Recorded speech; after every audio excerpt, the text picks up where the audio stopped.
What's going on, guys? We are back with another replay analysis. This one of Ivory, and he is playing with some teammates, which is always nice to see. Make sure we're on Ivory. Okay, we are. And gold 3v3, or I said gold 3, I'm sorry, in 3v3, obviously. And yeah, we're going to go over this replay analysis. You got it done through patreon.com/Gibbs00. Go check it out. We got coaching, free play, replay analysis, obviously, and tournaments monthly for some prizes. So definitely go check it out. We have a lot of fun with those. Random modes, random teammates. I play in them as well. I can't win. Well, I can win, but then I just give my money to other people. So, yeah, a lot of fun. Anyway, let's get back into this replay in a second. There we go. All right. Said he's having a hard time with his challenges and pre-jumps. It's one of the things he wanted to work on here for Ivory. Let's get it. Let's get it, Ivory. Like the all Dragon Heat Wave style car. Or looking alright, looking decent. Oh, this play right here is way too cautious. Way too cautious on this ball. So this is one of those things. I like the idea of turning off wall cam. I'm trying to figure out exactly where it's going to bounce. But you got to be a little bit more confident in coming out and playing this ball. Here, he waits way too long. He even goes onto the wall, which obviously he is not trying to make a wall hit here. So there's no reason that he should be on the wall. I know he's trying to get like a better angle, I would assume. But he's taken way too long to drive around places to make a play here. So instead, he should be driving more directly towards that ball. And then, honestly, since he's so far back here, he shouldn't be jumping for this wall really at all. Because he is really far away. And it takes him out of the play. But he does land correctly on the wall at least, and is coming back relatively quick. Here again, a little bit cautious and another slightly bad read on the wall. He could have came out a little bit sooner on this, and maybe started flying here and try and read it. Obviously, that's a harder play, and that's a play for higher skill levels, but that's something to start trying to practice, at least in unranked or something like that, to make the play. Here we get a double commit. This is honestly, I would say, like, it could have went either way, but since Ivory didn't really make a great play on it, I'll fault him for it. Turns into a goal here. Basically, they threw it right to the third defender, and obviously sometimes when it's a really good pass into the front, the only thing that you can do is throw it out quickly, and that's where mistakes happen. That's where the third guy comes in and cleans up. And here, his defender tries to get it. Who's it? Locky? Let's go over to Locky real quick. Let's see what type of play it is. Here, he just boosts a little bit too late. He could have gone for the double jump aerial, where he's starting to boost while he's pitching himself, and then does the second pop to get up just a little bit quicker, and he would have probably just barely hit that ball. But nonetheless, it doesn't work out for him. Go back to Ivory. There we go. I like the mark you do to eyebrows. Looking good. No one goes to the face-off. Missing the boost. Looks like all three of them went for the same boost here. I just want to go to fly view real quick and see what their face-offs are like. And obviously, I got to go off of him. We see here, like, a double cheat where neither of them grabs boost is not an ideal strategy here. And then they both go exactly, like, look, now all three are in the exact same spot. And honestly, these are the mistakes that you can correct very easily because it's on a face-off. You know what's going to happen every single face-off, at least at the start. This should never happen. They should have had Locky going for this boost or Polar going for the other boost or just staying in net, to be fair, while the other one grabs boost or cheats.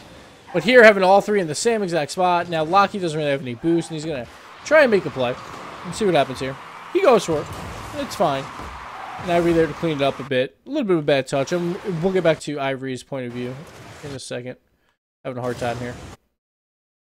Player view, that's what we want. All right.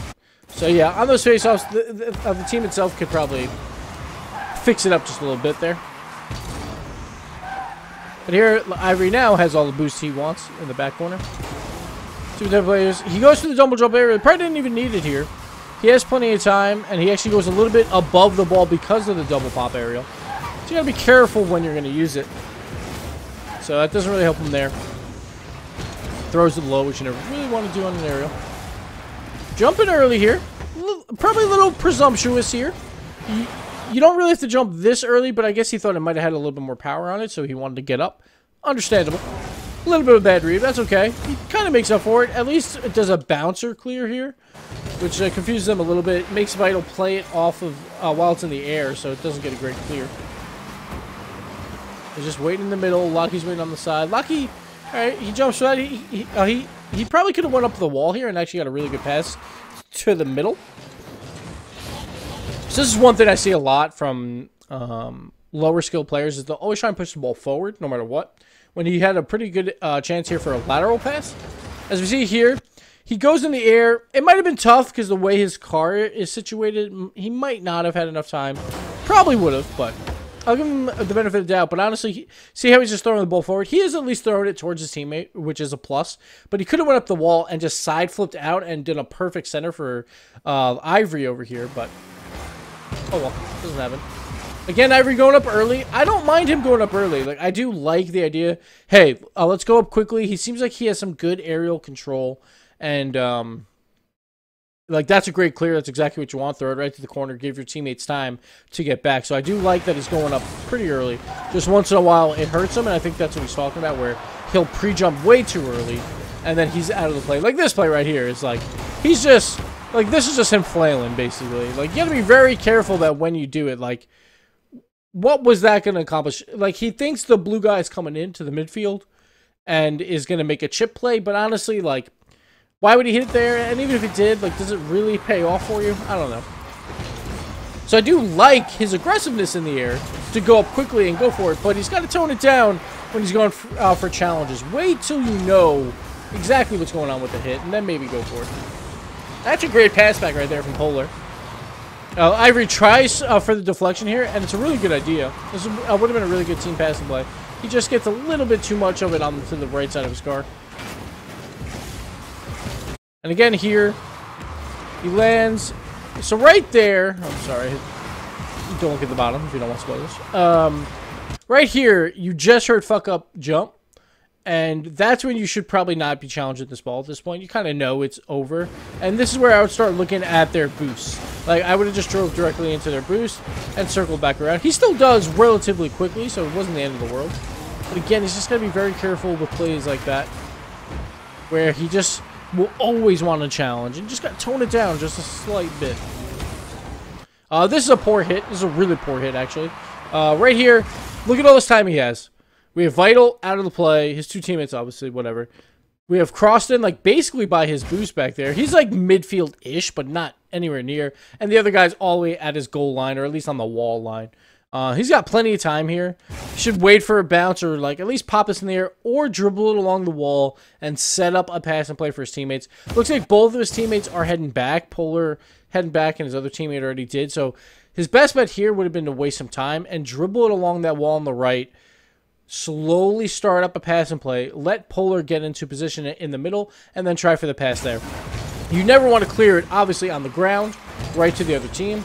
And then his other best bet, just throw it high and clear it into their end, and then work from there. Just kind of dump the ball in, and then, like, chase it down. Kind of like hockey, how they do that. Okay, we'll see here. This play's not terrible. Like, I don't mind him going for this. Polar was not up in time. And, of course, the clear is not great because it goes a little bit too close for a shot there. But he should just try and throw that near the wall. But I wouldn't fault him there for flying for it at first.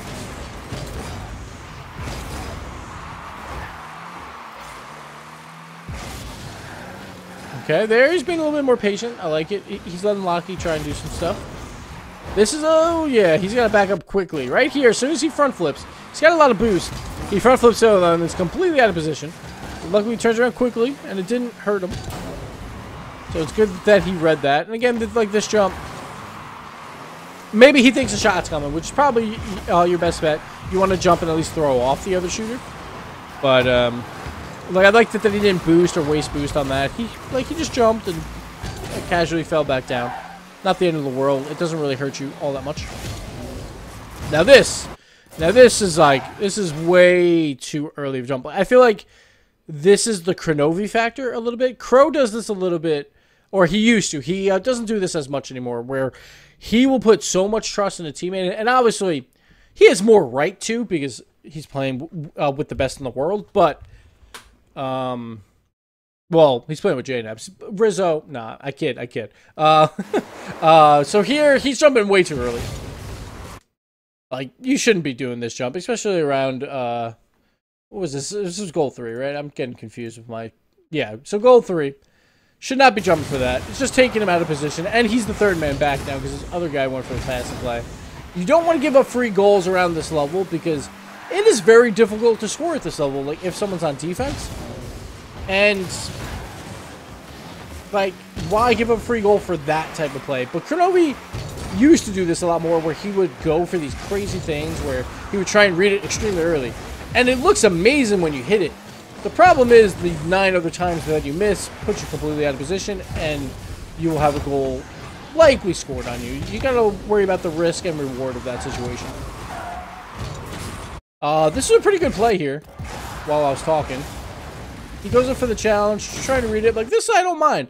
And again, like, if you're the first man up, it's okay to go for some weird challenges here or there, because then also you're available for a pass when your defenders try for the clear. So I like this play right here. Then he goes up the wall and throws it a really nice pass out to the middle. Like, that's a shootable ball, or at least close enough. So, pretty nice play there. Oh. A little bit of side flip. Field side flip, man. Again, getting a little antsy. But he should have went up. So I won't judge him for that. Just the side flips hurt sometimes. Great save here. And this was a great read. So he's very quick when he has to jump. That's why sometimes when he pre-jumps, I don't know why. Because he is very quick at reacting to the play. And again, this play again. Like, if you're the first man up, it is fine to go for stuff like this. But once you have another guy with you and you're going for this, this leaves a 1-on-3 situation way too often.